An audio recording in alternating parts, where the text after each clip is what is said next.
Hello everybody. क्या हाल है भाई आप लोगों के। देखिए मोस्ट वेलकम इस पार्ट में आप लोगों के लिए। देखिए सभी लोग अपने अपने रजिस्टर निकालें। तो ओरिजिन ऑफ लाइफ मैंने इसमें फर्स्ट पार्ट में पढ़ाया था। ओरिजिन ऑफ यूनिवर्स, यूनिवर्स का ओरिजिन बताया था। तो उसमें साथ ही साथ मैंने ये बताया था कि वास्तव में मुख्य रूप से ओरिजिन जब ये पृथ्वी पर हुआ था तो किस प्रकार से हुआ था ओरिजिन पृथ्वी पर। तो इसके लिए समय समय पर कई साइंटिस्ट ने, कई वैज्ञानिकों ने अपने अपनी थ्योरीज दी, अपने अपने मुख्य रूप से हाइपोथीसिस बताए। इन थ्योरीज में मुख्य रूप से उन्होंने यह प्रमाणित करने की कोशिश की कि जीवन की उत्पत्ति यानी ओरिजिन ऑफ लाइफ मेरे दिए गए मत के अनुसार हुआ। ये बात एक अलग है कि उस मत को या उस थ्योरी को बाद में आने वाले समय में वैज्ञानिकों ने उसको अमान्य कर दिया। लेकिन उन्होंने समय समय पर जो थ्योरी दी गई और उन थ्योरी को उस समय कुछ समय तक माना भी गया। तो वो थ्योरी कौन कौन सी थी जिनके अनुसार जीवन की उत्पत्ति को बताया गया है। तो सबसे पहली जो थ्योरी थी जिसको स्वतः जननवाद कहा जाता है, फर्स्ट थ्योरी कौन सी थी?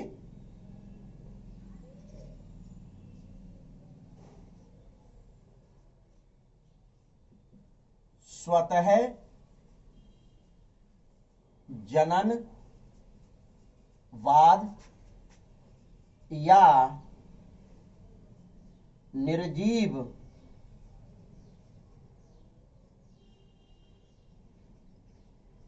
वाद। तो इसको क्या कहा जाता है? Spontaneous theory.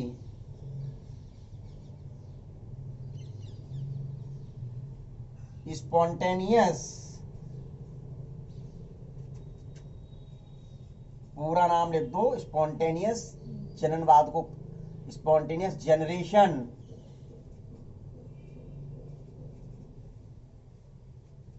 थ्योरी या थ्योरी ऑफ स्पॉन्टेनियस जनरेशन। तो मैं पूरा नाम यहां लिखे देता हूं, दिखाई दे रहा है इधर, theory of spontaneous generation.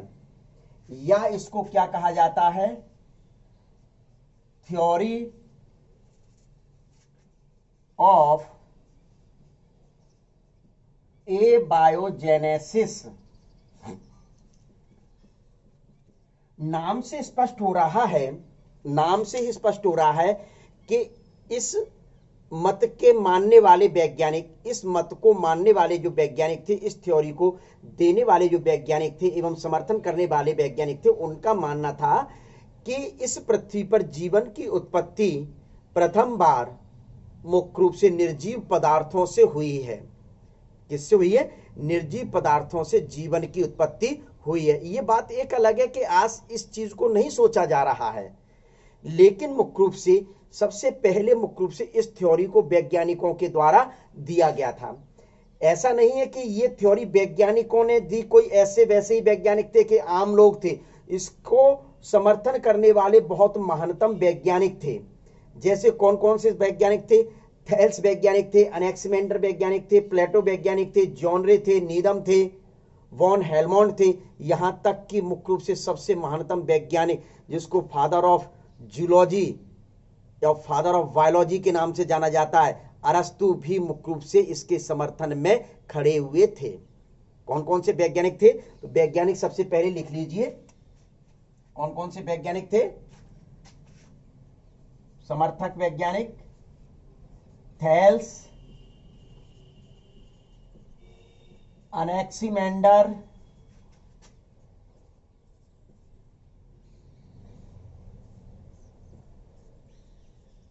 Pluto,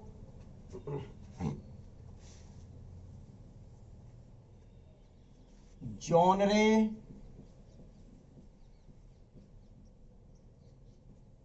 नीदम और अरस्तु। क्या नीदम और अरस्तु? और भी यदि आप कहना चाहो प्लेटो, और भी बताना चाहें तो आप इसमें क्या बता सकते हैं?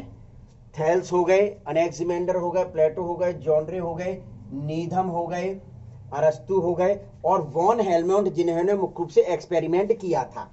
क्या वाह! वॉन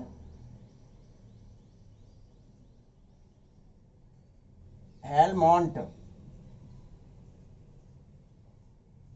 ये वैज्ञानिक थे। ये वैज्ञानिक ये कहते थे कि मुख्य रूप से पृथ्वी पर जीवन की उत्पत्ति यानी लाइफ का ओरिजिन निर्जीव पदार्थों से हुआ है, निर्जीव पदार्थों से मुख्य रूप से हुआ है।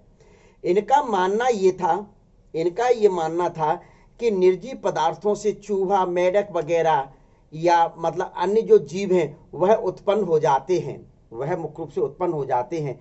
यहां तक कि मिस्र की सभ्यता को मानने वाले जो लोग थे, क्या मिस्र की सभ्यता को मानने वाले जो लोग थे वह तो ये कहते थे कि नील नदी की कीचड़, जो नील नदी का जो मड होता है, मतलब पानी और मिट्टी का जो मिक्सअप होता है जिसको कीचड़ कहते हैं, वहां मुख्य रूप से उस कीचड़ में सूर्य की किरणों के फलस्वरूप, सूर्य की किरणें जैसे ही पड़ती हैं तो मेढक, टोड एवं चूहे वगैरह उत्पन्न होते। यहां तक कि मुख्य रूप से इन्होंने कहा घड़ियाल तक भी उत्पन्न हो जाते हैं।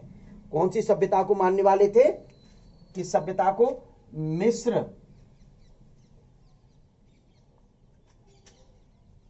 मिस्र सभ्यता को मानने वाले लोग क्या कहते थे? कौन सी नदी? नील नदी। नील नदी सूर्य की किरणों के फलस्वरूप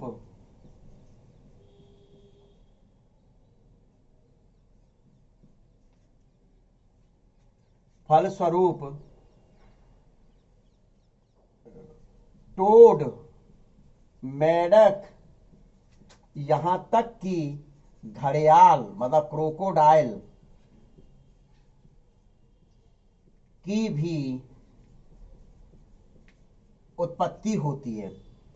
वैज्ञानिक वॉन हेलमोंट थे। कौन से वैज्ञानिक थे? वैज्ञानिक वॉन हेलमोंट वैज्ञानिक थे। वॉन हेलमोंट वैज्ञानिक ने तो मुख्य रूप से इसके ऊपर एक एक्सपेरिमेंट ही कर डाला। वॉन हेलमोंट वैज्ञानिक ने तो मुख्य रूप से एक एक्सपेरिमेंट ही कर डाला। कौन सा एक्सपेरिमेंट किया?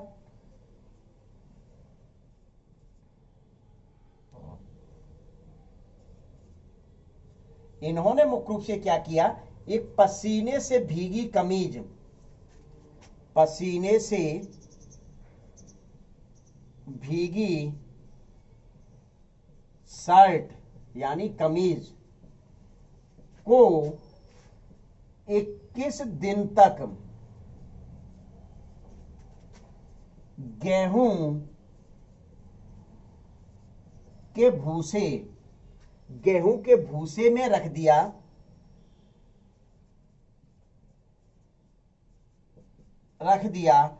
तो चूहे उत्पन्न हुए। ये मुख्य रूप से एक्सपेरिमेंट किया था। तो स्वाभाविक है, वैसे सभी लोग बता रहे हैं तो कोई समस्या नहीं है। उत्पत्ति ये दिखाई नहीं दे रहा है, यहां उत्पत्ति नहीं दिखाई दे रहा, तो मैं उत्पत्ति मुख्य रूप से इस साइड लिखे दे रहा हूं। ठीक है, तो स्वाभाविक है कि मतलब महानतम वैज्ञानिक थे थेल्स, एनेक्सिमेंडर, प्लेटो वैज्ञानिक थे और वॉन हेलमोंट, जॉन रे, नीधम वैज्ञानिक थे, यहां तक कि अरस्तु वैज्ञानिक थे इसके समर्थन में। तो मुख्य रूप से ऐसे वैसा तो प्रयोग उन्होंने किया नहीं होगा, कुछ ना कुछ तो तथ्यात्मक बातें कही होंगी इसमें। मुख्य रूप से जो वॉन हेलमोंट साइंटिस्ट ने जो एक्सपेरिमेंट किया, तो उन्होंने क्या किया? पसीने से भीगी कमीज को लिया और गेहूं के भूसे में रख दिया।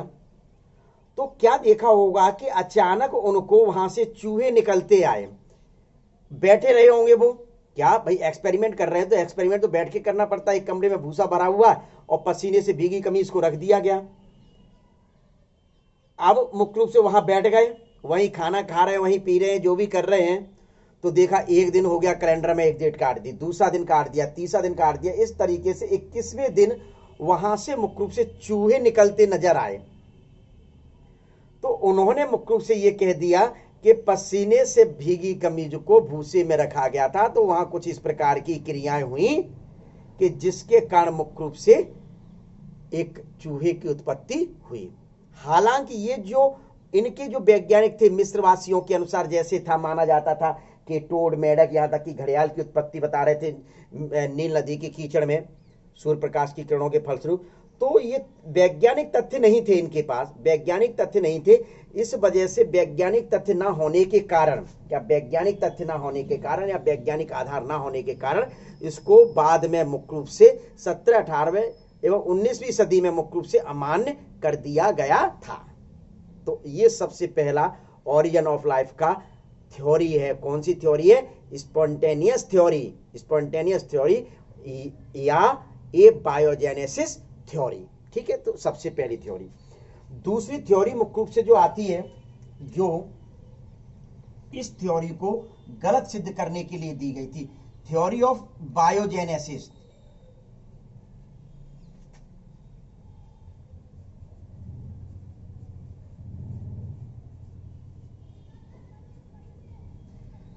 तो सबसे पहले तो मुख्य रूप से इस थ्योरी के समर्थक वैज्ञानिक कौन से थे? हार्वे वैज्ञानिक थे, व हक्सले वैज्ञानिक थे। इन दोनों वैज्ञानिकों का मानना यह था कि पृथ्वी पर जीवन की जो उत्पत्ति हुई है, पृथ्वी पर जो जीवन की उत्पत्ति हुई है वह निर्जीव से नहीं हुई है, वह पूर्व में पाए जाने वाले जीवन से ही मुख्य रूप से जीव की उत्पत्ति हुई है। पूर्व में पाए जाने वाले जीवन से ही मुख्य रूप से जीव की उत्पत्ति हुई है, अर्थात ओमनिस वाइवम एक्स ओवा और वीवो, ओमनिस वाइवम एक्स ओवा और वीवो। तो लिख दूं मैं, यहां देखिए मैं लिख रहा हूं, ओमनिस वाइवम एक्स ओवा, एक्स ओवा और वाइवम विवो, एक्स ओवा और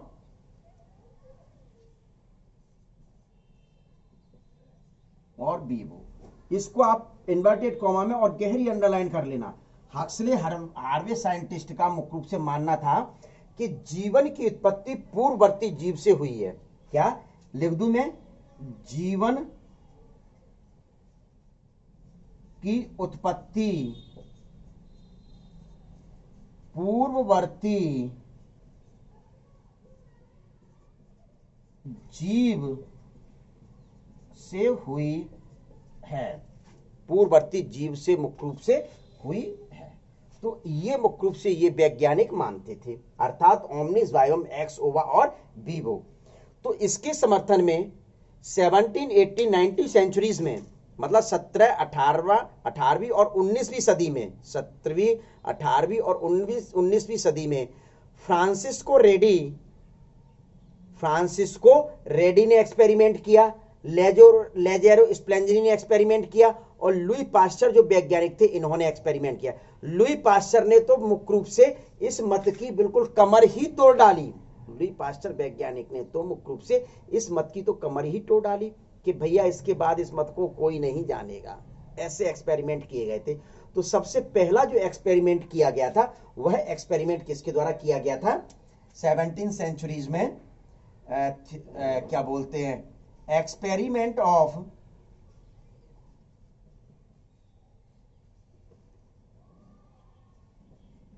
फ्रांसिस्को रेडी,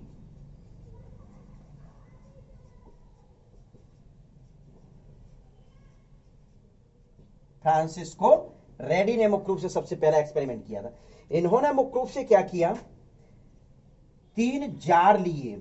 विशेष तौर पर ध्यान रखें, जार वर्ड बहुत ज्यादा एग्जाम में पूछा जाता है कि फ्रांसिस्को रेडी ने क्या लिए थे, फ्लास्क लिए थे कि जार लिए थे। तो विशेष ध्यान रखा कि मुख्य रूप से इन्होंने जो वैज्ञानिक कौन से थे, फ्रांसिस्को रेडी थे। कौन से वैज्ञानिक थे? मुख्य रूप से फ्रांसिस्को रेडी वैज्ञानिक थे। फ्रांसिस्को रेडी वैज्ञानिक ने 3 जार लिए थे। इन्होंने मुख्य रूप से कैसे कैसे जार लिए देखिए।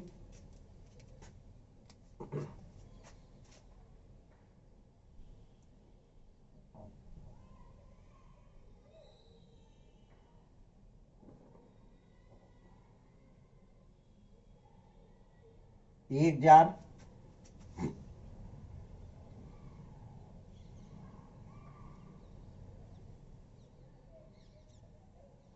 दूसरा जार,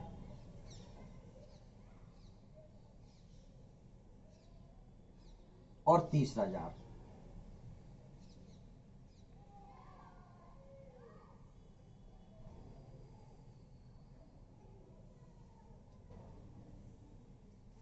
क्लियर? कितने जार लिए? 3 जार लिए।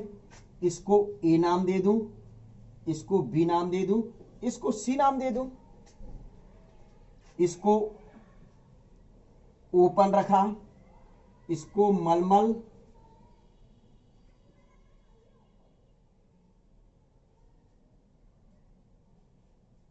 क्लॉथ से ढका, और इसको पार्चमेंट पेपर से ढक दिया। ठीक है, तो फिर मुख्य रूप से ढकने से पहले 3 जार लिए और 3 जार में मुख्य रूप से मछलियों के फिश के टुकड़े डाल दिए और उन टुकड़ों को अच्छे ढंग से हॉट करके, गर्म करके, मुख्य रूप से उसमें जीवन मात्र की कल्पना ना रह जाए, इस प्रकार से मुख्य रूप से इन्होंने इसको उबाला। क्या? फिश के टुकड़े लिए और उसके फिश के टुकड़ों को काटकर मुख्य रूप से इतना उबाला कि मुख्य रूप से उसमें जीवन की कल्पना ना की जा सके, लाइफ की कल्पना ना की जा सके, इतना उबाल दिया। उबालने के बाद मुख्य रूप से क्या किया गया, इसमें ये टुकड़े डाल दिए गए, तीनों जारों में वही टुकड़े डाले गए जो उबाले गए थे, और इन तीनों जारों को ओपन एटमॉस्फेयर में रखा गया। देखिए, पहला ओपन था, दूसरा मलमल क्लॉथ से ढका हुआ था, और तीसरा जो था वह पार्चमेंट पेपर से था। क्लियर? तो मुख्य रूप से क्या हुआ होगा कि यहां से सीधे फ्लाई प्रवेश करी होगी अंदर, और उसने मुख्य रूप से क्या किया, मक्खी, मतलब सीधे सीधे कह दिया जाए, मक्खी प्रवेश करी होगी और मक्खी इन मांस पर बैठी होगी, जो मछली के टुकड़े थे, और उन्होंने अंडे दिए होंगे, और उस अंडे से मुख्य रूप से लार्वा उत्पन्न हुए, यानी कि बहुत लार्वा इसमें पाए गए। क्या? बहुत लार्वा। चलो पहले ये देखते, ठीक है। फिर इसमें क्या हुआ, मलमल के कपड़े से ढका हुआ था, तो मलमल के कपड़े के ऊपर मुख्य रूप से क्या था, ये मलमल का क्लॉथ है, इस पर मुख्य रूप से क्या बैठी, फ्लाई बैठी होंगी,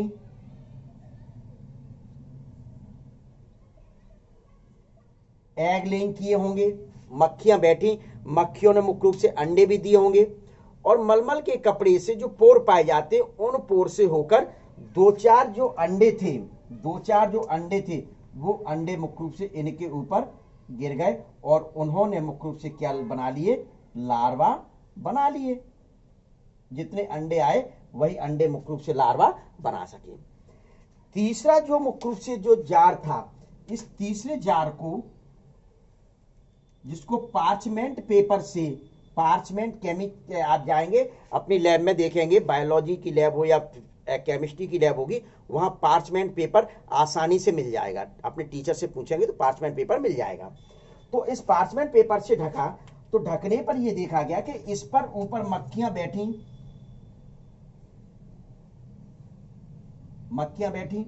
मक्खियों ने एग लेइंग भी की, मतलब अंडे भी दिए, लेकिन ये अंडे पार्चमेंट पेपर से होकर जार के अंदर नहीं पहुंच पाए, पार्चमेंट पेपर से होकर जार के अंदर नहीं पहुंच पाए। तो वैज्ञानिक मुख्य रूप से जो फ्रांसिस्को रेडी थे, उन्होंने मुख्य रूप से क्या निष्कर्ष निकाला, क्या एक्सपेरिमेंट निकाला, तो देखिए, सबसे पहला जो ए जार था, कौन सा जार था, ए जार में बहुत लार्वा उत्पन्न हुए। क्यों बहुत लार्वा उत्पन्न हुए? क्योंकि मुख्य रूप से जितनी मक्खियां अंदर प्रवेश की, उन्होंने जितने अंडे दिए, उन अंडों के कारण मुख्य रूप से लार्वा उत्पन्न हो गए। बी जो जार था, बी नंबर के जार में कुछ लार्वा ही उत्पन्न हुए, क्लियर? क्यों कुछ लार्वा उत्पन्न हुए? क्योंकि मक्खियां बैठी, मक्खी ने एग लैंग के अंडे दिए और कुछ अंडे ही लेकर छनकर अंदर जा पाए, जिस कारण कुछ लार्वा उत्पन्न हुए। लेकिन जो सी जार था, सी जार में मुख्य रूप से क्या हुआ, सी जार तो पार्चमेंट पेपर से ढका हुआ था, मक्खियां भी बैठे, अंडे भी दिए गए, लेकिन एक भी लार्वा उत्पन्न नहीं हुआ। क्यों उत्पन्न नहीं हुआ? क्योंकि पार्चमेंट पेपर से होकर एक भी एग अंदर नहीं पहुंच पाया, इस कारण से मुख्य रूप से लार्वा उत्पन्न नहीं हुआ। तो इस एक्सपेरिमेंट से यह सिद्ध होता है कि वास्तविक तौर पर जीवन की उत्पत्ति, लाइफ का ओरिजिन जो होता है वह निर्जीव पदार्थों से नहीं होता है, जीवित पदार्थों से ही होता है। यदि मुख्य रूप से निर्जीव पदार्थों से जीवन का उत्पन्न होना होता तो मुख्य रूप से इसमें कम से कम 1-2 लार्वा तो उत्पन्न हो जाते। भाई एक भी लार्वा उत्पन्न नहीं हुआ, तो इससे सिद्ध होता है कि वास्तविक तौर पर मुख्य रूप से जीवन की उत्पत्ति जीवों से ही होती, ना कि निर्जीवों से। तो ये मुख्य रूप से पहला फ्रांसिस्को रेडी का एक्सपेरिमेंट था। दूसरा जो एक्सपेरिमेंट था वह एक्सपेरिमेंट मुख्य रूप से किसका था? लेजेरो स्प्लेंजनी। कौन से साइंटिस्ट का था? तो देखिए इसका आप वो ले लीजिए, स्क्रीनशॉट ले लीजिए, फोटो खींच लीजिए जल्दी से। चलिए मैं डाल दूं, चलिए।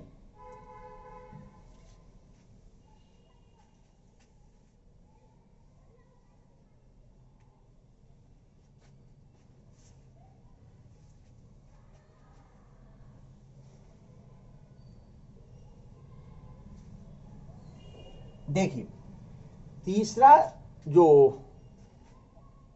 अच्छा ये बायोजेनेसिस थ्योरी भी मिटल गया, तो ये भी मिटा लो ना, क्यों लिखे बैठे हो।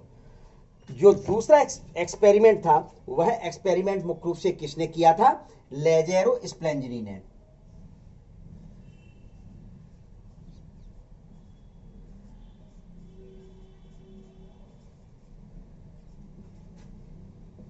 किसने किया था? लेजेरो स्प्लेंजनी ने मुख्य रूप से एक्सपेरिमेंट किया था।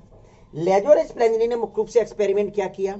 इन्होंने मुख्य रूप से 2 जार लिए, एक जार को ओपन रखा और दूसरे जार को मुख्य रूप से क्या रखा? खुला रखा। ठीक है, देखिए 2 फ्लास्क बोलते हैं, जार नहीं बोलेंगे, फ्लास्क बोलेंगे। तो मुख्य रूप से सबसे पहले तो आप ये समझ लीजिए जार और फ्लास्क में क्या अंतर है। पहले तो ये बात समझ लीजिए कि जार का जो आधार वाला भाग, जो बेस वाला भाग जितना चौड़ा होता है, वही ऊपर वाला भाग उतना ही चौड़ा होगा। फ्लास्क का मतलब होता है आधार भाग अधिक चौड़ा है और ऊपर जाकर मुख्य रूप से सकरा हो जाता है, तो उसको कहा जाता है फ्लास्क। ठीक है, तो देखिए इन्होंने मुख्य रूप से क्या किया,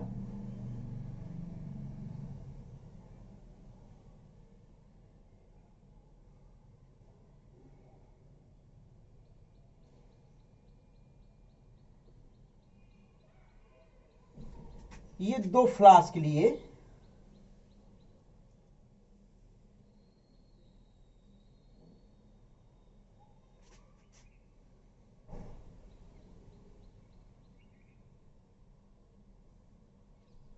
ठीक है, ए डाल दो फ्लास्क, बी डाल दो। इस फ्लास्क में मुख्य रूप से सब्जी वगैरह,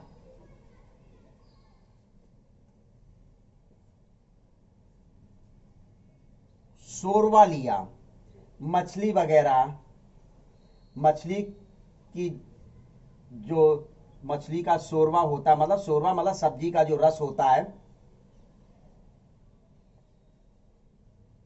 फिश या सब्जी का, ये लीजिए, ये ले लिया। ठीक है, इसमें भी भर दिया, ये भर दिया। तो मुख्य रूप से क्या देखा गया कि एक को ओपन रख दिया और एक को क्लोज्ड किया और ओपन एटमॉस्फेयर में इसको रख दिया।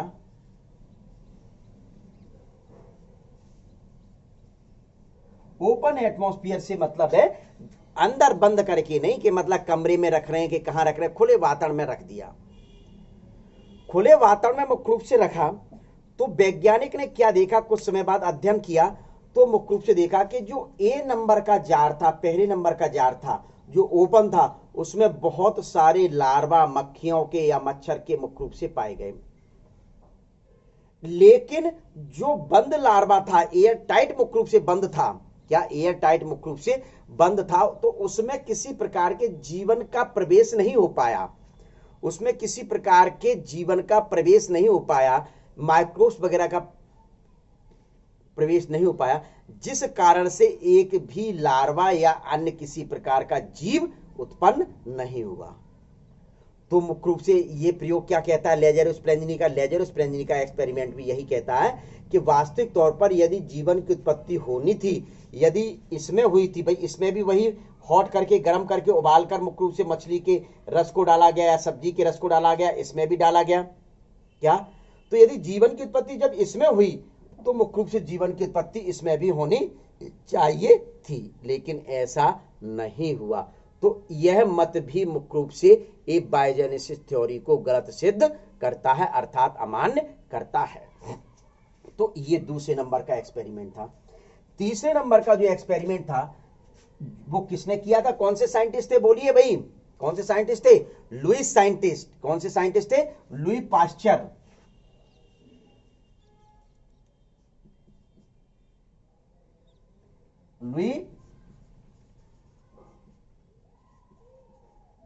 लुई पास्चर कौन से वैज्ञानिक थे, लुई पास्चर वैज्ञानिक। लुई पास्चर वैज्ञानिक ने 19वीं सेंचुरी में, क्या 19वीं सेंचुरी में मुख्य रूप से एक्सपेरिमेंट किया, 19वीं शताब्दी में मुख्य रूप से प्रयोग किया। इन प्रयोग में मुख्य रूप से क्या मानना था, इन्होंने मुख्य रूप से फ्लास्क लिया, क्या लिया, फ्लास्क लिया। तो चलिए देखते हैं।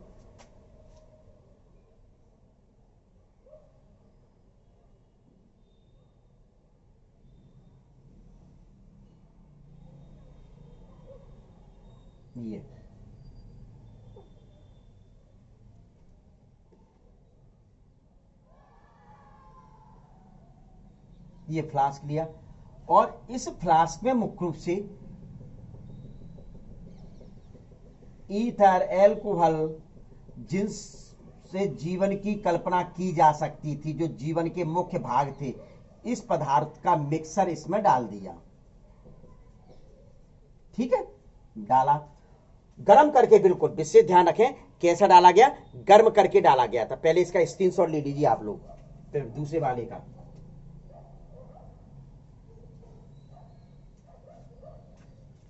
ले लिया।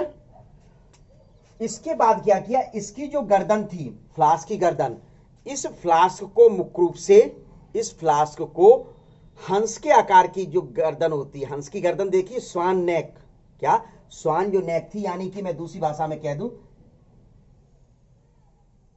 एस शेप,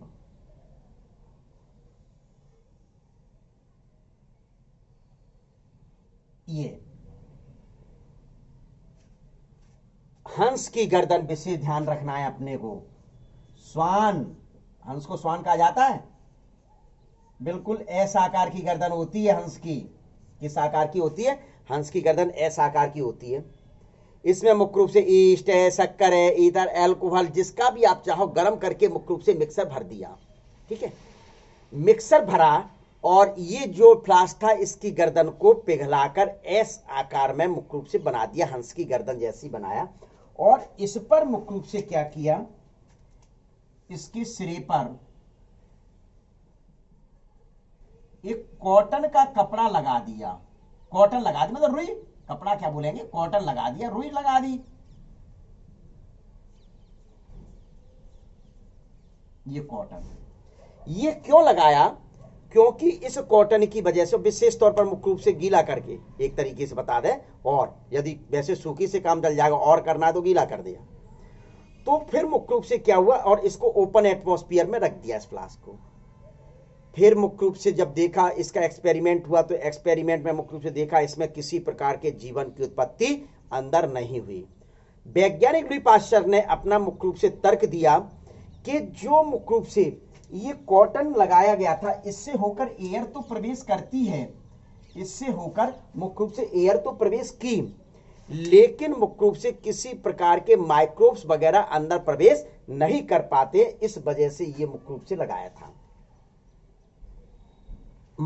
जैसे एयर के साथ यदि कोई माइक्रोब्स वगैरह होते थे तो वह मुख्य रूप से इस कॉटन के से चिपक जाते थे, तो सिर्फ एयर अंदर प्रवेश करती थी। कुछ वैज्ञानिकों ने ये कहा, वो कहा, फलाना कहा, इनको गुस्सा आया, इन्होंने मुख्य रूप से क्या एक्सपेरिमेंट को सिद्ध किया, इन्होंने मुख्य रूप से फिर इसके गर्दन को तोड़ डाला। ये लो,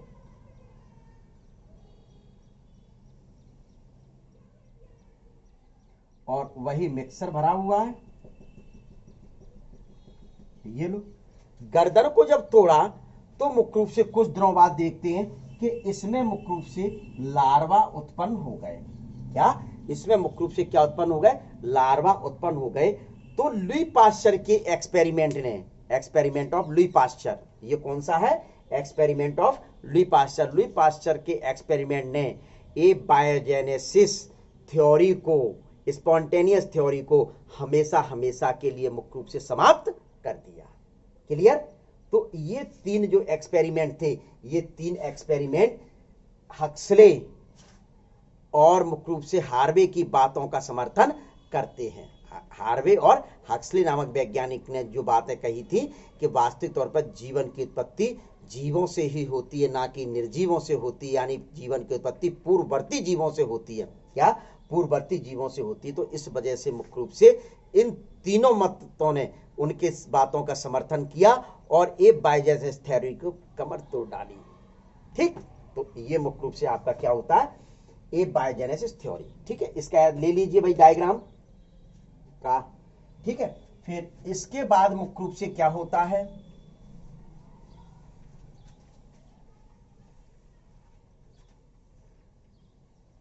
देखिए, दो एक्सपेरिमेंट हुए। तीसरे नंबर का एक्सपेरिमेंट सुनिए।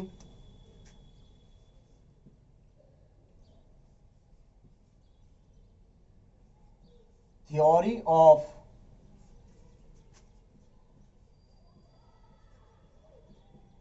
कॉस्मोजॉइक, थ्योरी ऑफ कॉस्मोजॉइक और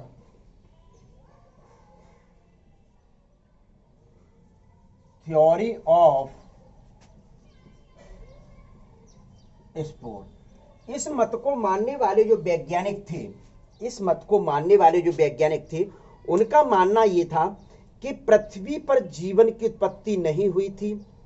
पृथ्वी से दूर जो अन्य ग्रह पाए जाते, अन्य प्लैनेट्स पाए जाते हैं, जो अन्य ग्रह होते हैं या अन्य प्लैनेट्स होते हैं, मुख्य रूप से वहां पर जीवन की उत्पत्ति सूक्ष्म जीवों के रूप में हुई।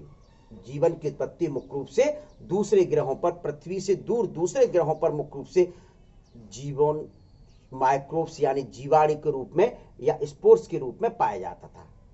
किस रूप में? बैक्टीरिया यानी सूक्ष्म जीव या मुख्य रूप से स्पोर्स के रूप में पाया जाता था। वहां से मुख्य रूप से जीवन अपने ग्रह पर आया, यानी अपनी पृथ्वी पर आया, जिसके कारण से मुख्य रूप से जीवन की उत्पत्ति हुई। ऐसा मुख्य रूप से इसका समर्थन करने वाले वैज्ञानिक मानते थे। तो कौन कौन से वैज्ञानिक इसका समर्थन करते थे? तो सुनिए। नंबर 1 रिचटर, नंबर 2 प्रेयर, क्या रिचटर है, प्रेयर है, हेल्महोल्ट्ज है,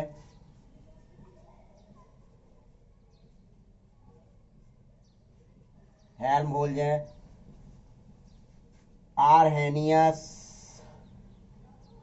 आरहेनियस साइंटिस्ट थे। ठीक है, और आपके मुख्य रूप से कौन, मतलब यही वैज्ञानिक देख लीजिए, बहुत हैं। मतलब आपके कौन से? रिचटर, क्या रिचटर है, प्रेयर है, हेल्महोल्ट्ज है, आरहेनियस वैज्ञानिक थे।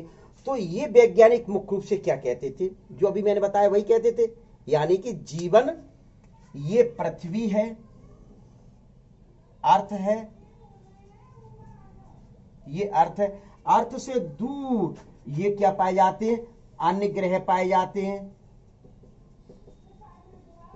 इस ग्रह पर जो ये अन्य ग्रह हैं, यहां पर मुख्य रूप से जीवाणु जैसे सूक्ष्म जीव पाए जाते थे, जीवाणु या स्पोर्स जैसे सूक्ष्म जीव पाए जाते थे, वो मुख्य रूप से इस जगह आए, पृथ्वी पर आए। क्या ये पृथ्वी पर आए और जीवन की उत्पत्ति हुई, ऐसा मुख्य रूप से ये वैज्ञानिक मानते थे। क्या इस प्रकार के ये वैज्ञानिक मानते थे। हेल्महोल्ट्ज के अनुसार, हेल्महोल्ट्ज ये कहते थे कि मुख्य रूप से उल्का पिंड से पृथ्वी पर आने पर, क्या हेल्महोल्ट्ज का लिख दूं, देखिए ये सभी वैज्ञानिक समर्थन करते थे। हेल्महोल्ट्ज क्या कहते थे, अपनी बात अलग ही कह रहे हैं। हेल्महोल्ट्ज वैज्ञानिक ये कहते थे उल्का पिंड के पृथ्वी पर आने से जीवन उत्पन्न हुआ। क्या हेल्महोल्ट्ज साइंटिस्ट मुख्य रूप से क्या कहते थे, पृथ्वी पर, हेल्महोल्ट्ज, होल्ज टी आएगा भाई यहां पर, तब जेड आएगा, ठीक है, देखो यहां टी लिखा था ना। तो मुख्य रूप से हेल्महोल्ट्ज का मानना था उल्का पिंड के पृथ्वी पर आने से मुख्य रूप से जीवन की उत्पत्ति हुई, ये मानते थे। एक वैज्ञानिक थे, इसमें देखो लिखा होगा आर्नियस। आर्नियस का जो पेनिस्पर्मिया में मत था, आर्नियस ने कौन सा मत दिया था, पेन स्पर्मिया, बिल्कुल ध्यान में रख लेना, इन्वर्टेड कॉमा, पेनिस्पर्मिया मत किसने दिया था, आर्नियस साइंटिस्ट ने। पेनिस्पर्मिया मत किसने दिया था, आर्नियस साइंटिस्ट ने दिया था। ये जो वैज्ञानिक थे, ये वैज्ञानिक क्या कहते थे, जीव द्रव्य ब्रह्मांड में स्वतंत्र गति कर सकता है, जीव द्रव्य ब्रह्मांड में मुख्य रूप से स्वतंत्र गति कर सकता है, यानी प्रोटोप्लाज्म जो है वह फ्रीली मूवमेंट हो रहा है, फ्रीली मूवमेंट हो रहा है। कौन कह रहे हैं, पेनिस्पर्मिया मत, पेनिस्पर्मिया मत किसने दिया था, आर्नियस ने। इनके अनुसार क्या था, प्रोटोप्लाज्म या जीव द्रव्य जो पाया जाता है वह मुख्य रूप से यूनिवर्स या ब्रह्मांड पर, यूनिवर्स या ब्रह्मांड पर स्वतंत्र गति कर रहा है, स्वतंत्र गति कर रहा है। तो इसके फलस्वरूप मुख्य रूप से जीवन की उत्पत्ति हुई। क्यों, क्योंकि आज यदि सेल की कंपोनेंट देखें तो सेल का मुख्य कंपोनेंट मुख्य रूप से प्रोटोप्लाज्म ही होता है। तो ये मुख्य रूप से मानना था। तो ले लीजिए जरा इसका स्क्रीनशॉट, ले लिया, चलिए बिल्कुल सिंपल है, कुछ करना ही नहीं है, कहीं कुछ नहीं है, मनगढ़ंत कहानी है, कोई सही नहीं है, कहीं कुछ बात नहीं है, बस केवल बताना है वैज्ञानिकों ने खोज कर दी और किताबों में आ गया तो अपने को पढ़ना है। क्या अपने को मुख्य रूप से क्या करना है, पढ़ना है। अब देखिए 4th नंबर की थ्योरी, बहुत मजेदार थ्योरी है, थ्योरी ऑफ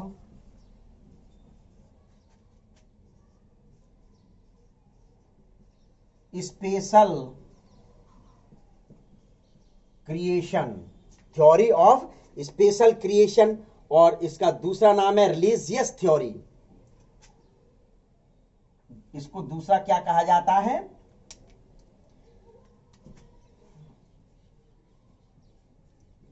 थ्योरी ऑफ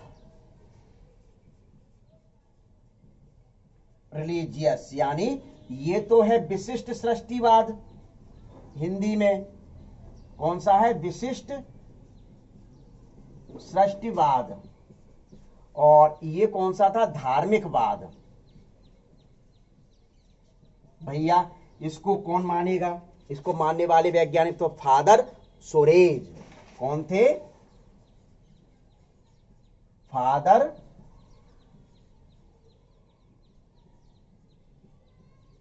कौन थे, मुख्य रूप से फादर सोरेज थे। ये मुख्य रूप से क्या कहते थे, हाँ पहली बात और दूसरी घटना पहले सुन लें तब बताऊंगा इसको। देखिए धार्मिक जो वाद था, यानी कि धर्म को मानने वाले, मुस्लिम अलग मानते थे, ईसाई अलग मानते थे, हिंदू अलग कुछ कहते थे, तो ये धर्म हो गया, इस वजह से इसको रिलीजियस थ्योरी कहा गया। विशिष्ट सृष्टिवाद, यानी कि इस पृथ्वी पर कोई ऐसी अलौकिक शक्ति पाई जाती है, कुछ ऐसी शक्ति पाई जाती है जिसके कारण से मुख्य रूप से जीवन की उत्पत्ति हुई है। क्या ऐसी शक्ति कौन सी है, तो आप और आज हम समझते हैं ऐसी शक्ति तो मुख्य रूप से सिर्फ एक और एक है, वह कौन है, भगवान है, सबका मालिक एक है, मेरे साईं बाबा हैं।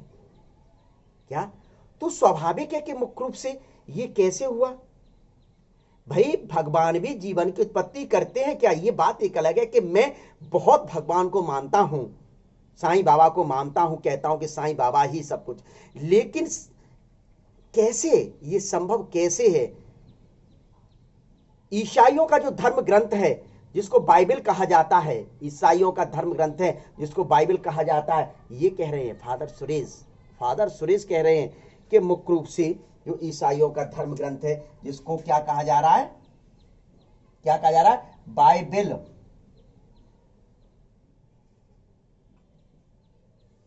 देखिए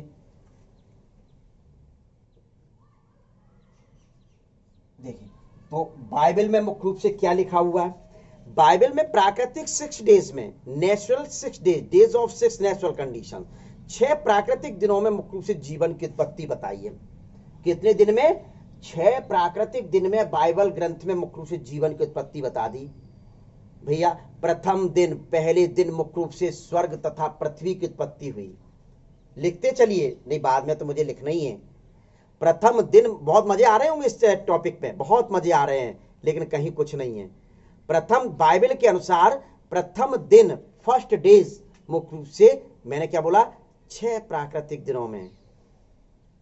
ठीक है, तो प्रथम दिन मुख्य रूप से जीवन की उत्पत्ति हुई। वो किसकी हुई थी? मुख्य रूप से किसकी हुई थी? स्वर्ग तथा पृथ्वी की उत्पत्ति हुई।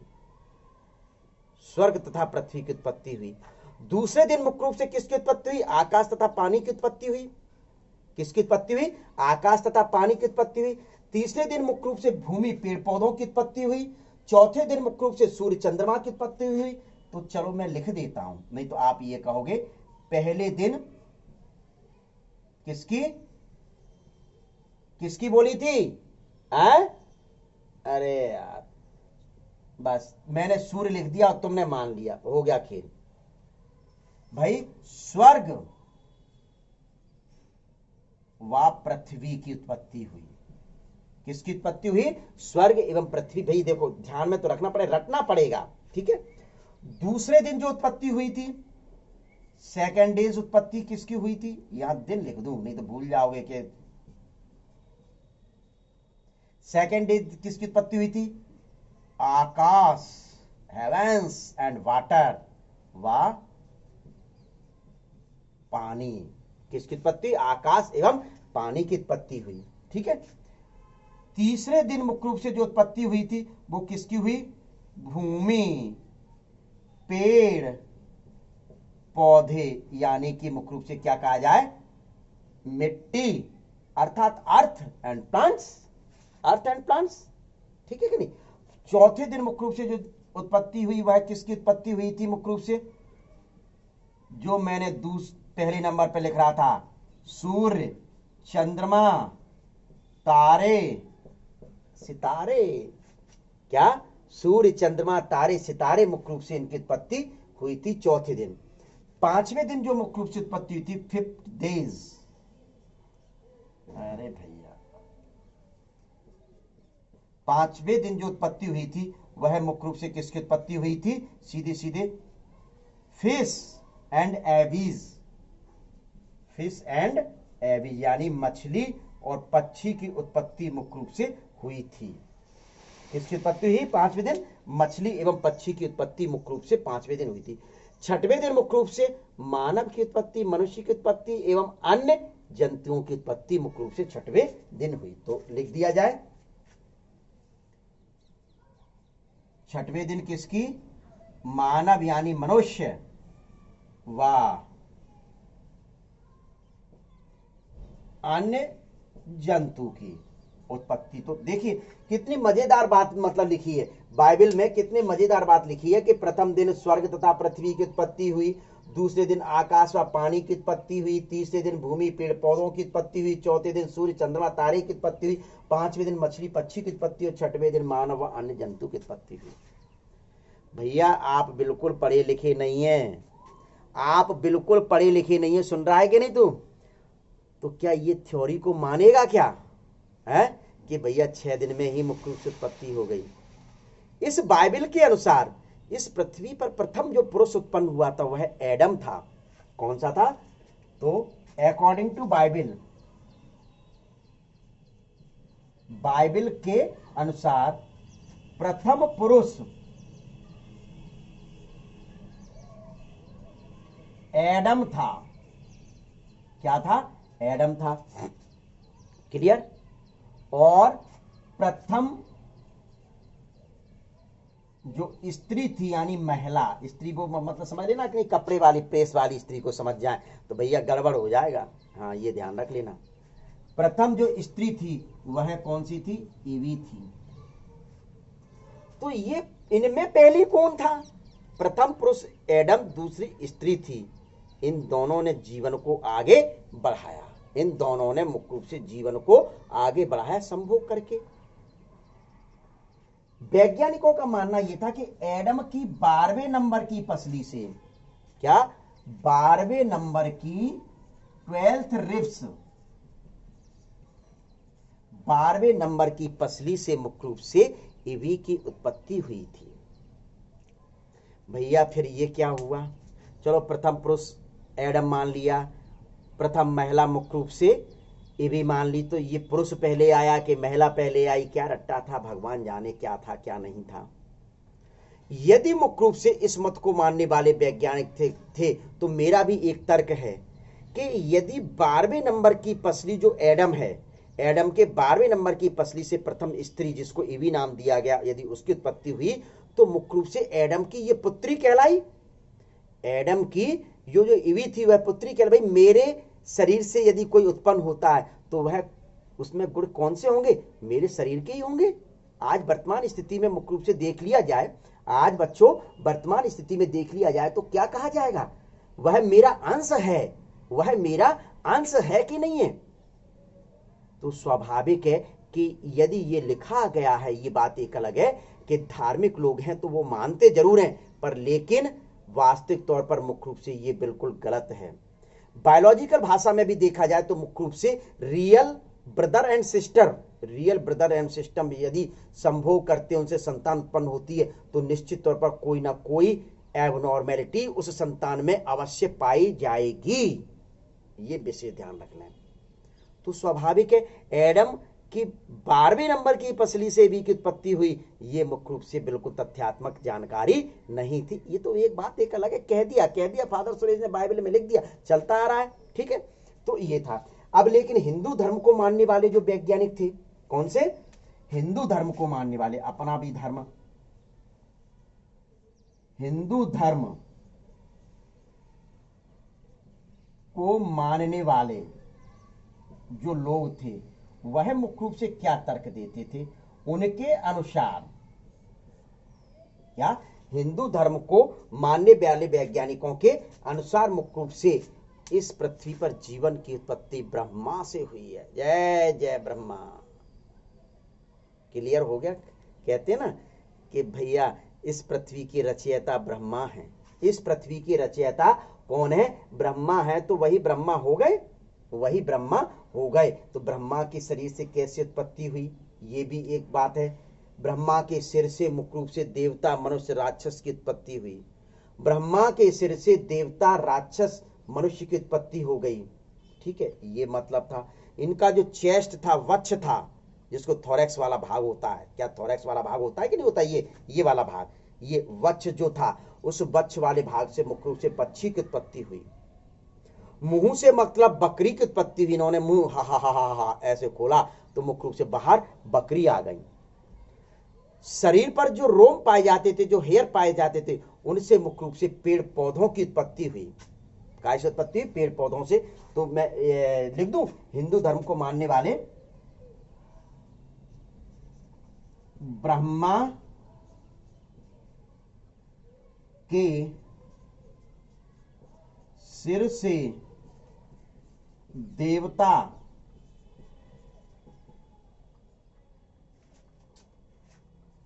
राक्षस,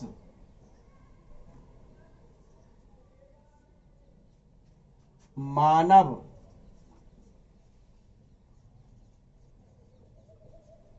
की उत्पत्ति हुई। मतलब ब्रह्मा का ये जो सर था, ये वाला सर पकड़ लेते ना, कभी कभी थक जाते ज्यादा तो ऐसे पकड़ के बैठ जाते हैं, क्या ब्रह्मा का जो सिर था उससे राक्षस देवता मुख्य रूप से एवं मानव की उत्पत्ति मुख्य रूप से ये कहते थे। हिंदू धर्म कौन कह रहा है? हिंदू धर्म कह रहा है। क्या कह रहा है? हिंदू धर्म कह रहा है। वक्ष, ये जो चेस्ट वाला भाग है, देखिए वक्ष, ये वाला जो चेस्ट वाला भाग है ना, इसको मुख्य रूप से वक्ष से पक्षी की उत्पत्ति बताई। वक्ष से किसकी उत्पत्ति बताई? पक्षी यानी वर्ष। सोचिए ये मुख्य रूप से कैसे चेस्ट से मुख्य रूप से आज क्यों नहीं उत्पन्न हो रहे हैं? भाई आज भी तो उत्पन्न हो जाए, ये हमारी भी तो छाती है, मुख्य रूप से इससे उत्पन्न हो जाए। कैसे हो जाए? मुंह हा हा हा ऐसे करते थे, मुंह खोल दिया तो मुख्य रूप से बकरी बकरी निकलने लगती थी, ऐसा मुख्य रूप से लोग कहते थे। ये किसके मुंह से है? ब्रह्मा का। विशेष तौर पर ये ध्यान रखें कि ये तुम्हारे हमारे मुंह की बात नहीं कर रहे हैं, ये भगवान ब्रह्मा की बात कर रहे हैं। क्या? ब्रह्मा के भगवान की बात कर रहे हैं कि सिर से देवता राक्षस मानव की उत्पत्ति, वक्ष से मुख्य रूप से पक्षी की उत्पत्ति बताई, मुंह से मुख्य रूप से बकरी की उत्पत्ति बताई, और शरीर पर खड़े रोमों से, शरीर पर खड़े रोमों से मुख्य रूप से पेड़ पौधों की उत्पत्ति बताई। तो लिखूं, रोम से पेड़ पौधे यानी प्लांट्स की उत्पत्ति मुख्य रूप से दर्शाई। किसने दर्शाई? कौन है? कहां? हिंदू धर्म के ग्रंथों ने, हिंदू धर्म के ग्रंथों ने। तो अब यहां ये मुख्य रूप से कहते थे एडम और बाइबल, तो ये अपना ग्रंथ क्या कह रहा है कि प्रथम पुरुष कौन सा है और प्रथम स्त्री कौन सी है? क्या प्रथम पुरुष कौन सा, प्रथम स्त्री कौन सी है? अपने ग्रंथ के अनुसार प्रथम पुरुष जो है वह मनु है। अब जरा इधर लिख दूं, इधर भी लिख दूं, हिंदू धर्म के एक ही उसमें काम चल जाए अनुसार, हिंदू धर्म के, ये देखिए ये अलग अलग है, ये यहां से लेकर यहां तक का एक है, ठीक है। ये हिंदू धर्म के अनुसार मुख्य रूप से प्रथम पुरुष कौन है? मनु है। प्रथम पुरुष मुख्य रूप से कौन है? मनु है। और प्रथम स्त्री यानी महिला सतरूपा है। कौन है? सतरूपा है। प्रथम स्त्री मुख्य रूप से कौन है? सतरूपा है। कहीं कहीं किताब में इस सतरूपा को श्रद्धा के नाम से भी जाना गया है, तो ये विशेष ध्यान रखें। यदि सतरूपा नाम लिखे मिले तो श्रद्धा मिल जाए तो उसको भी सही मान के चलना। ये मत सोचना कि अरे सर ने तो सतरूपा बता दिया, अब बुक्स में दे दिया, इसमें आंसर में दे दिया है श्रद्धा, लेकिन अब श्रद्धा को मैं ढूंढ के कहां से लाऊं? श्रद्धा तो भगवान हमें पैदा करके चली गई क्या? तो ये गलत है बिल्कुल मुख्य रूप से। तो यहाँ प्रथम पुरुष मनु और प्रथम स्त्री सतरूपा थी। अब स्वाभाविक है कि मुख्य रूप से ब्रह्मा पहले थे। ब्रह्मा ने यदि किससे पैदा किया? ब्रह्मा ने मुख्य रूप से ये राक्षस मानव किससे पैदा कर रहे हैं? सिर से पैदा कर रहे हैं। तो स्वाभाविक है कि प्रथम जो स्त्री थी वो कहां से आई?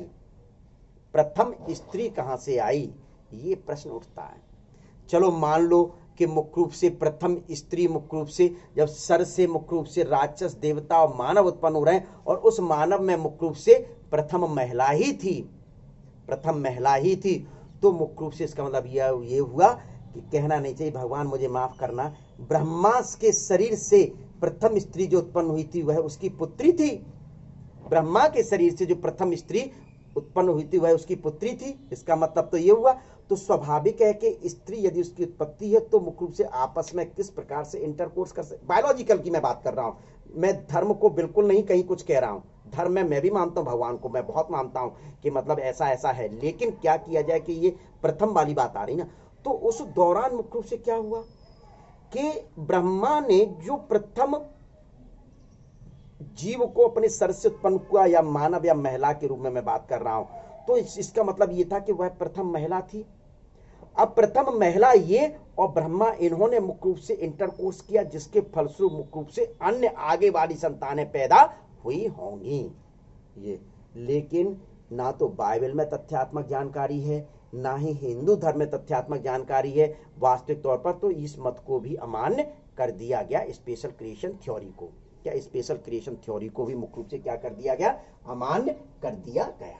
तो ये आपका कौन सा होता है, थ्योरी ऑफ स्पेशल क्रिएशन और थ्योरी ऑफ रिलीजियस। मतलब धर्म आ गए, बाइबल और वो, और स्पेशल क्रिएशन यानी कि विशिष्ट सृष्टिवाद। विशिष्ट सृष्टिवाद, और विशिष्ट सृष्टि कौन होता है, भगवान होता है। उन्होंने की होगी इस प्रकार से प्रथम 6 दिन में जैसे उत्पत्ति बता दी, ठीक है। तो ये हुआ। अब इसके बाद इसको मैं मिटा लूं, अब आता है आकस्मिक अकार्बनिकवाद। मिटा लो, देखो ले लिए जल्दी।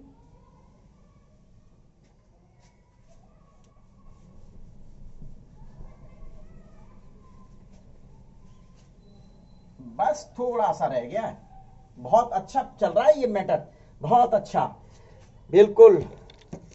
देखिए अब आता आकस्मिक अकार्बनिक उत्पत्तिवाद। आकस्मिक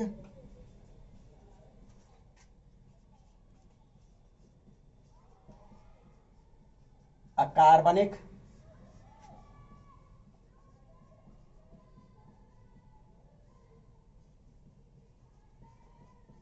उत्पत्तिवाद। आकस्मिक यानी सडन, क्या आकस्मिक का मतलब क्या हो गया, sudden creation from inorganic material. तो क्या लिखा जाए, वाद तो है ही, थ्योरी ऑफ सडन, एंड रह गया थ्योरी। देखिए आकस्मिक को क्या लिख दिया, सडन लिख दिया। फ्रॉम क्या क्या लिखा जाएगा, फ्रॉम सडन क्रिएशन, सडन, ये अब मैं भरना पड़ेगी, मैं सोच रहा हूं क्लास बंद करके ही भरूं। From theory of sudden creation from inorganic, ठीक है। तो क्या लिख दिया, इनऑर्गेनिक मटेरियल लिख दो या सबस्टेंस लिख दो, जो भी लिखना चाहो आप, नहीं तो कोई जरूरत नहीं है, पदार्थ। तो देखिए, तो ये वैज्ञानिक क्या थे, ये क्या, इसको एक मतलब प्रलयवाद भी कहा जाता है। क्या कहा जाता है, कैटास्ट्रोफिज्म की कहा जाता है। क्या कहा जाता है, कैटास्ट्रोफिज्म। तो लिख दीजिए इसे, सबसे पहले यही पढ़ लिखिए, इसे कैटास्ट्रोफिज्म भी, हाँ, कहते हैं। इसे कैटास्ट्रोफिज्म भी कहा जाता है, प्रलयवाद। ये क्या होता है प्रलयवाद, कभी कभी इस पृथ्वी पर ऐसे प्रलय आते हैं जिसके कारण पर्वत समुद्र में और समुद्र पर्वत में परिवर्तित हो जाते हैं। यही theory of sudden creation from inorganic है। स्वाभाविक है जब प्रलयवाद आएंगे तो पूर्ववर्ती जीव है वो मुख्य रूप से मर जाएंगे, दबेंगे, क्या वो दबेंगे। तो स्वाभाविक है जब दबेंगे तो फिर से मुख्य रूप से जो नए जीवों की उत्पत्ति होगी तो उन अकार्बनिक पदार्थों से, कहीं लिखा होगा देखिए, अकार्बनिक या इनऑर्गेनिक मटेरियल से मुख्य रूप से जीवन की उत्पत्ति होती है। इसको मानने वाले जो वैज्ञानिक थे वह कौन से थे, कुवियर। इसका प्रतिपादन किसने किया था, इस मत का प्रतिपादन कुवियर ने किया। किसने किया था इस मत का प्रतिपादन, कुवियर ने मुख्य रूप से किया था। और विज्ञ साइंटिस्ट थे, मैंने ये बोला है, और विज्ञ जो साइंटिस्ट वैज्ञानिक थे वह मुख्य रूप से इस मत का समर्थन करते थे। लिख लीजिए, और नहीं लिखूं नहीं तो गड़बड़ हो जाएगा। तथा और विज्ञ ने इस मत का समर्थन किया, ठीक है। तो ये विशेष तौर पर ये तो दिखाई दे रहा होगा ना, स्पेस क्रिएशन क्लियर लिखा हुआ है, क्रिएशन। तो देखिए क्या कुवियर का मानना यह था कि इस पृथ्वी पर जब जब प्रलय आती है तो पर्वत समुद्र में, समुद्र पर्वत में परिवर्तित हो जाते हैं, जिसके कारण उस समय के जो जीव थे, पूर्ववर्ती जो जीव थे, उनकी मृत्यु हो जाती है। फिर आगे जो नए जीव बनते हैं वो अकार्बनिक पदार्थों के आपस में मिलने से मुख्य रूप से नए जीवों की उत्पत्ति होती है, ऐसा मुख्य रूप से वैज्ञानिक मानते थे। तो उसी को नाम दे दिया गया आकस्मिक अकार्बनिक उत्पत्तिवाद, यानी theory of sudden creation from inorganic material. Clear? तो ये मुख्य रूप से एक मत और था। अब ये जो भी नंबर का मत था, 5वें नंबर का मत था, वैसे मेरे हिसाब से देखिए आपको ये बायोजेनेसिस थ्योरी बता दी, बायोजेनेसिस थ्योरी बताई दी थी। बायोजेनेसिस में 3 एक्सपेरिमेंट बताए थे, फिर कॉस्मोजॉइक थ्योरी यानी ब्रह्मांडवाद बताई दिया था, क्या स्पेशल क्रिएशन थ्योरी अभी बताई थी फादर सुरेश ने जो दी थी, और आकस्मिक ये आपके सामने लिखा ही है।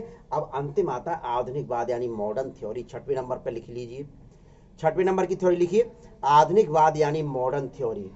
इसको बायोकेमिकल थ्योरी भी कहा जाता है, जैव रसायनवाद भी कहा जाता है। इस थ्योरी को सबसे पहले ओपेरिन ने प्रस्तुत किया था, इस वजह से इसको ओपेरिन थ्योरी भी कहा जाता है। इन्होंने 1936 में एक बुक पब्लिश की थी, एक बुक लिखी थी ओरिजिन ऑफ लाइफ। उस ओरिजिन ऑफ लाइफ में मुख्य रूप से अपने आधुनिक मत को यानी मॉडर्न थ्योरी को या बायोकेमिकल थ्योरी को या ओपेरिन थ्योरी को विस्तृत रूप से मुख्य रूप से समझाया था। तो इस विस्तृत रूप से समझाए हुए थ्योरी को मुख्य रूप से हम अगले पार्ट में स्टडी करेंगे। आज इतना ही बहुत है, ठीक है। चलिए ले लीजिए स्क्रीनशॉट और अपने लिए बाय बाय।